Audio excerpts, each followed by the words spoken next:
बेटी तो पराई होती है, दिल को छू लेने वाली कहानी। एक शहर में अनिल नाम का एक इंसान रहता था। अनिल एक कपड़ों की दुकान पर काम करता था। उसकी बहुत साल पहले शादी हो गई थी और अनिल को हमेशा से लड़का चाहिए था। लड़का है वंश का उद्दीपक होता है, पिता का नाम रोशन करता है और बुढ़ापे का सहारा होता है। पर लड़की शादी करके चली जाती है। ऐसी सोच रखने वाले वह पड़ोसियों को भी यह बात बताता था। शादी के कुछ साल बाद उसे दो लड़के हुए।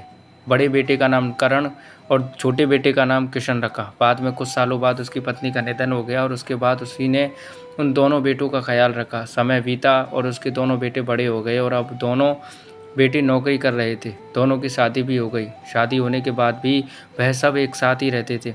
कुछ साल एक साथ खुशी में बीत गए, लेकिन बाद में दोनों भाई एक दूसरे के साथ झगड़ा करने लगे। दोनों बहुओं में छोटी छोटी बातों पर मतभेद होने लगी। यह सब देखकर अनिल को बहुत बुरा लगता था। अब दोनों ने अलग रहने का निर्णय लिया और वह अलग हो गए। फिर पिताजी का ख्याल कौन रखेगा, ऐसा सवाल निर्माण हुआ। दोनों बेटे एक एक महीना संभाल लेंगे, ऐसा तय किया गया। अनिल के एक बेटे के साथ एक महीने के लिए रहने लगा, फिर दूसरे बेटे के पास एक महीना, ऐसा उसका बंटवारा हुआ। पर जैसे जैसे वक्त बीतता गया वैसे वैसे बहुओं और बेटों में अनिल को लेकर झगड़ा होने लगा। दोनों बेटों के घर में झगड़े होने का कारण अनिल रहने लगा। यह बात अनिल को अच्छे से समझ आ गई थी। अब अनिल को पुरानी यादें आने लगी थी। उसने ज़िंदगी में कितनी बड़ी गलती की थी, यह उसे अब समझ में आ रहा था। पर अब इसका क्या फ़ायदा। आखिर दोनों बेटों ने पिताजी को वृद्धाश्रम भेजने का निर्णय किया। एक दिन दोनों ही पिताजी को लेकर वृद्धाश्रम में गए। वहां जाने पर सभी औपचारिकता पूरी कर के पिताजी को मिलकर वह दोनों अपने अपने घर वापस चले गए। बेटे घर जाने के बाद अनिल बहुत रोने लगा और उसके बाद वृद्धाश्रम में कई लोगों ने उसे समझाया, पर वह बहुत दुखी हो गया था। अनिल को वृद्धाश्रम में आकर 8-10 दिन हो गए थे। वह किसी से भी बातचीत नहीं करता था और एक पेड़ के नीचे बैठकर विचार में मग्न रहता था। वहाँ के लोग उसे पूछते थे, पर उसने किसी को भी कुछ नहीं बताया। कुछ दिनों में वह एक व्यक्ति से थोड़ा बहुत बोलने लगा। बाद में दोनों की अच्छी दोस्ती भी हो गई। एक दिन वह दोनों बैठे थे, तब वह व्यक्ति अनिल को अपनी कहानी बताने लगा। वह बोला कि मुझे एक ही बेटा है। वह मेरे साथ छोटी छोटी बातों पर झगड़ा करता था। इस बात को मैं बहुत ऊब गया था। उस वजह से मैंने वृद्धाश्रम में रहने का निर्णय लिया। मुझे कभी कभी लगता था कि मुझे बेटे के साथ एक ऐसी बेटी भी होती तो कितना अच्छा होता। कदाचित आज मेरे बुढ़ापे की लाठी बन सकती थी। उसका बोलना सुनकर अनिल और ज़्यादा दुखी हो गया। वह बहुत गहरे विचारों में खो गया। अनिल को दुखी अवस्था में देखकर उसके दोस्त ने इंसानियत से पूछा, आप क्या सोच रहे हो? आपके सामने देखो। उस दिखने वाले दो व्यक्तियों में से एक हमारे वृद्धाश्रम के मालिक है और उनका नाम कैलाश सेठ, और दूसरी उनकी बेटी है, उसका नाम आराध्या है। वृद्धाश्रम का सारा काम उनकी बेटी संभालती है। कैलाश सेठ इनको एकमात्र बेटी थी। बेटी माँ और पिताजी से बहुत प्यार करती है और उतना ही प्यार वह वृद्धाश्रम के हर एक व्यक्ति से प्यार करती है। अनिल सिर्फ उसकी तरफ देखते ही रह गया और उसका मन और भी ज़्यादा दुखी होने लगा। रात होने लगी थी। हर एक वृद्ध अपने अपने रूम में जाने लगे। अनिल भी उसके रूम में जाता है।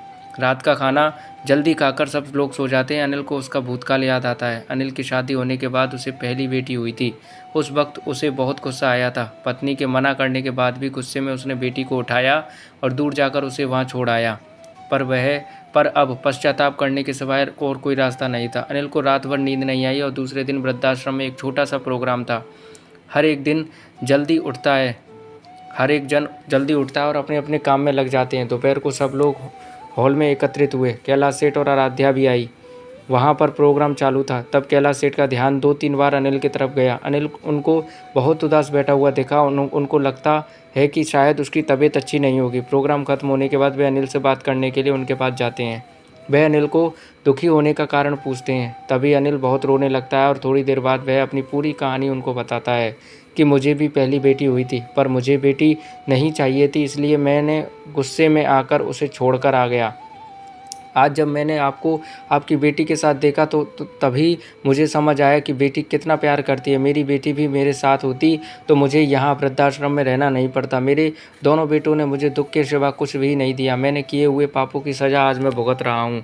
अनिल की बातें सुनकर कैलाश सेठ को मन में बहुत दुख हो रहा था। दुखी होकर वो अनिल को बोलते हैं कि यह मेरी बेटी नहीं है, मुझे यह नदी किनारे मिली थी। मैं उसे घर ले आया और बहुत लाड़ प्यार से उसको बड़ा किया, और मेरी पत्नी उससे बहुत प्यार करती है और वह हम दोनों से भी उतना ही प्यार करती है। पूरी कहानी सुनने के बाद अनिल बोलता है कि मैंने मेरी बेटी को भी नदी किनारे मंदिर के पास छोड़ा था। यह सुनकर कैलाश सेठ को थोड़ा गुस्सा आया और वह वहाँ से निकलने ही वाले थे। तभी उसी वक्त वह अनिल को पूछते हैं, आपकी बेटी का बर्थ मार्क वगैरह आप बता सकते हो क्या?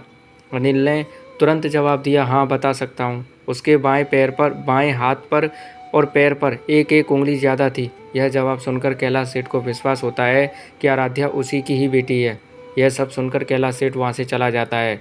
वह चले जाने पर आराध्या वहाँ पहुँचती और वह अनिल को बोलती है कि मैंने आप दोनों की पूरी बात सुन ली है। आपने मेरे बारे में जो भी कहा वह सुनकर मेरा मन बहुत दुखा है। एक पिता खुद की बेटी के बारे में ऐसा निर्णय ले सकते हैं, यह सुनकर मुझे बहुत बुरा लगा। आपने जो भी किया वह बहुत गलत था। आपने मुझे बेटी बोलने का अधिकार खो दिया है।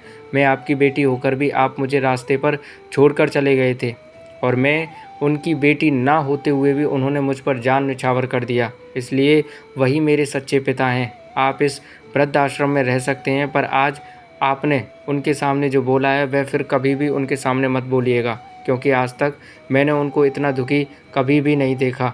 इतना बोलकर आराध्या वहाँ से चली गई। अनिल सिर्फ आंखों में आंसू लाकर उसकी तरफ देखता रह गया और अपने नसीब को दोष देता रहा। दूसरे दिन सुबह किसी को भी ना बताते हुए अनिल वृद्धाश्रम छोड़कर चला गया।